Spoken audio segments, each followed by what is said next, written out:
குடும்பத்துக்காக ஆபிரகாம் தேவ சமூகத்தில் பின்னும் கர்த்தருக்கு முன்பாக நின்று கொண்டிருந்தார். ஆண்டவரே, அந்த நாளில் அந்த ஜெபத்தை கேட்டு லோத்துவுக்கு ஒரு கிருபையை வைத்தீரப்பா, லோத்துவின் மேலே ஒரு இரக்கத்தை வைத்தீரப்பா. ஆனாலும் ஆண்டவரே, அந்த லோத்து ஒரு ஆர்கியூமெண்ட் பண்ணார். மலைக்கு ஓடி போனால் நான் அங்கே போனால் எனக்கு தீங்கு நேரிடும்னு சொன்னார். ஆண்டவரே, நாங்கள் ஜெபிக்கிறோம் ஐயா. எங்கள் குடும்பத்தில் ஆண்டவரே இப்படி எதிர்த்து பேசுகிறவங்க இருக்கிறாங்க, ஆண்டவர் சொல்ல தட்டுகிறவங்களே இருக்கிறாங்க. எல்லாரும் சேர்ந்து ஜெபம் பண்ணுவோம். ஆண்டவரே, நாங்கள் குடும்பத்துக்காக நாங்கள் ஜெபிக்கிறோம் ஐயா.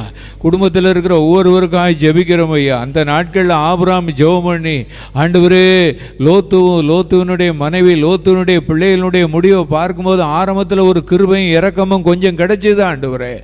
ஆனாலும் ஆண்டவரே, அடுத்த குடும்பம் அந்த லோத்துனுடைய குடும்பம் ஜெபிக்காமலே போயிட்டப்பா. ஆண்டவரே, நாங்கள் ஜெபிக்கிறோம் ஐயா. தலைமுறையாக எங்கள் குடும்பங்கள் நல்ல ஜெபம் பண்ணணும் ஆண்டவரே. ஆபிரகாமுக்கு இருக்கிற ஜெப ஆவி ஆண்டவரே